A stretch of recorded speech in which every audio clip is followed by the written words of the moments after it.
What does that even mean, Bowers Game Corner? Ahoy there, YouTube! I'm back again today for another game review, and today I'm very excited checking out Zero from Blue Orange Games. This is for 2 to 5 players, ages 8 plus. I'll take it probably about between 10 to 30 minutes to play. And in Zero, this feels like a mass market style number game. It's by Reiner Knizia, so it's all about numbers, in which you are going to be trying to get 5 of a kind, either of the same color or of the same number, with the hopes of having the score closest to 0 after X amount of rounds, X being how many players you have. Very easy to learn, easy to teach, but is it good? Let's open it up. I'll show you how it works. Alright then, we're going to take a look at what's going to get inside of Zero. So first and foremost, we have a handy dandy rule booklet. This is it, double-sided. It's got pictures and illustration here, which is nice. And overall, it's a really well done rule booklet that should have you up and running in no time at all. Also, I can teach you how to play because it's a very simple game. So in Zero, this is going to be a game where you're going to be trying to have the fewest amount of points at the end of the game. You're going to play the same number of rounds as there are players, and rounds are going to be very simple to figure out because you are only going to have 2 options you can do on your turn. So I'll show you how it works. So first and foremost, you're going to have this deck of cards right here. They will have numbers between 1 and 8, and there are going to be 6 different suits, and all the suits are different colors. So as you can see, pretty self-explanatory. Next, depending on how many players you have, in a 2-player game, you're going to have 9 cards set out. If you want to use the variant, which I do actually recommend and enjoy, you're going to have 7 cards set out. But just for the base game, you're going to have 5 cards randomly set out right here, and then each player is going to get 9 cards dealt into their hand. You'll pick a starting player, and on your turn, you are going to have only 2 options. The first option that you can do is that you can swap out a card. So you're going to take one of your cards, put it out here, and then take one of these cards and put it into your hand. Now, why do you want to do that? So let's talk about the scoring, and everything will make sense. So at the end of the game, you know what? Let's just see how many points I would get if this was my hand at the end of the game. So how it works is you are going to get points for your sets. And you remember, you don't want to have points. So for instance, for this particular hand, I would get 2 points for this set of 2 2s. I would get 3 points for this set of 4 3s, because they're 3s. I would get 7 points for these 2 7s, and 8 points for this 1 8. So that would be an absolutely atrocious hand. I would have 8, 15, 18, 20 points, which you're going to lose the game at that point, which is why you're going to need to swap out cards in your hand.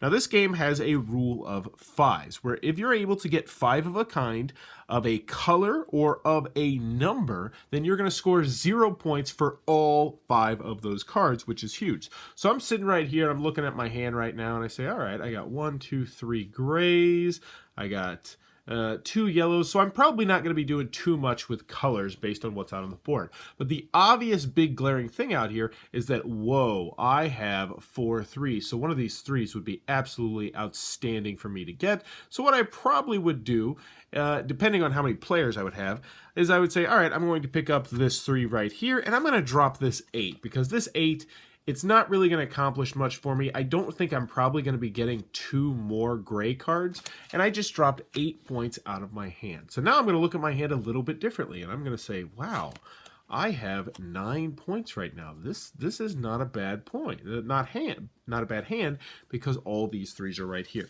So now my opponent would go, and maybe they want this 1 over here, so they would just swap out this, and they'd take the 1. And now I've got another gray 2 right here. And I say, ooh, that gray 2 is looking awfully pretty as well, because I could get rid of maybe one of these 7s. And if I could get rid of both of those 7s, then I would be able to only have 2 points for the end of this round. So then I might swap out another card. Now let's talk about the other option that you're going to have on your turn. The other option you have on your turn is that you can knock. So if you knock, that is going to symbolize that you are passing your turn. And it also is going to symbolize that this round could potentially be coming to an end relatively quickly. So what happens is, when you knock, that means I am not doing anything on this turn. I'm happy with my hand for the most part. And it's going to go on to the next player. And they're going to have an option to swap out a card or knock. Now, if they decide to knock, that will signal the end of this round, after everyone else, aside from the knocker, has had a turn. So for instance, if I knocked first and then this guy over here knocked again, that would mean that the round is going to end after every other player, aside from this guy, has had a turn. So let's just say we were playing a 3-player game. If he knocked and he did the second knock, this person would get a turn, I would get a turn, and this person would not get another turn. Now, looking at my hand once again, I did notice something very obvious that I would probably want to do.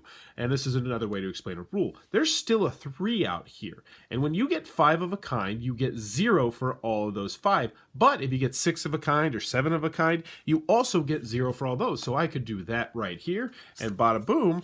I still have the same score, but if I was able to get one more turn, then I could take this 2, get rid of this 7, and now my final score for this round would be only 2 points, because all these 3s would give me 0, and these 3 set of 2s would give me 2 points. So you're going to tally up how many points you have, you'll write it down or do whatever, and then you're going to rinse, wash, and repeat. You're going to do as many rounds as you have players, and whoever has the fewest points at the end of the game will be the winner. Now there's one other scenario that can come up called a 0. It has not happened in the 4 or 5 times that I've played this game. But if a player is ever able to successfully succeed in forming a hand that contains 2 sets of 5 cards, then they are going to score 0 points and they would immediately end the round. So let's go back to this example I had right here, where I had the 5 3s going on. And let's say I had 2 grays, 3 grays, and 1 more gray. We need 1 more gray right there. So let's say this was my hand right here. Well, at face value, this might not seem like such a great hand because I have all these different numbers. But in actuality, this is an outstanding hand.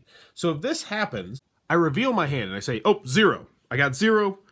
That ends the round immediately. No knocking, no other nonsense. This ends the round. Everyone scores the points, and I score 0. Now, how do I score 0, you're asking? Because these 5 3s cancel each other out, and this 5 of the same color cancels each other's out as well, so I would have 0. Chances are I'm going to have a very good chance to win as well, as long as I can string together a couple other good rounds. But that, in a nutshell, is how you're going to play 0.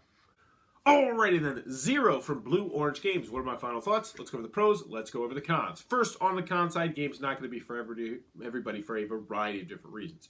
First and foremost, and I mentioned this in the middle part at the beginning, this feels like a mass market style of game. It feels like a natural extension of your Unos, your Skip-Bos, your Phase 10, which is immediately going to turn some people off. Now, that being said, it definitely has more to it than most of those other games, and I'd say less luck, but still it does feel like that style of game. And also, with that being said, there is a good deal of luck still in this game, because if you start off and you just have 5 of a kind the same color, it's like, I'm at a huge advantage at this point. And especially if you're playing in a 2-player game or a 3-player game, that huge advantage can swing the game, which is unfortunate. So there is a little bit of luck, a little bit more luck than I think some people might like in this game.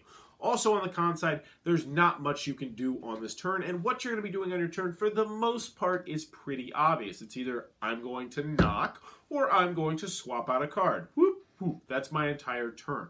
So turn's going to be very quick, but there's not much to think about, but which will turn off some people.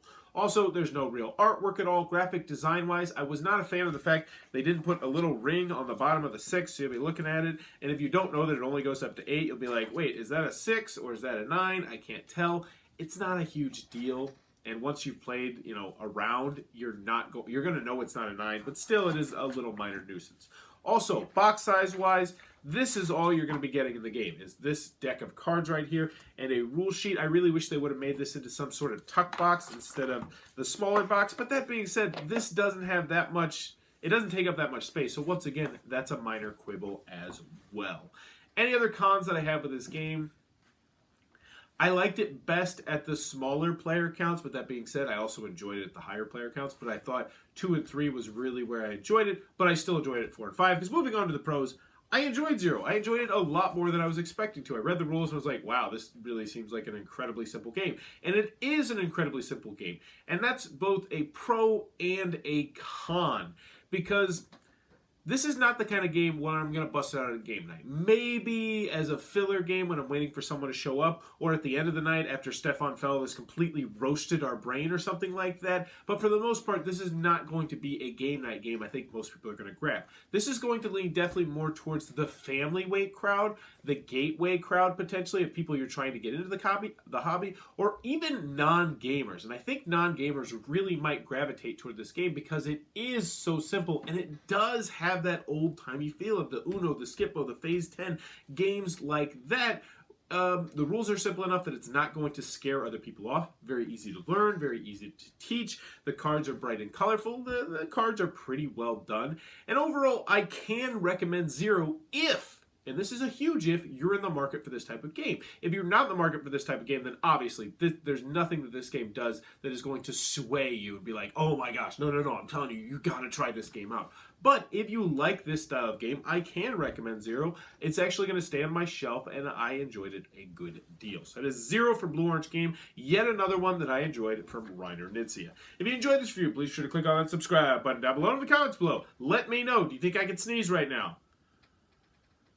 Man, I've been holding it off for like the last 45 seconds, and now I can't do it. Ugh, it makes me so mad. But let me know in the comments below. Can you sneeze on command? Probably not, but if you could, that'd be super cool.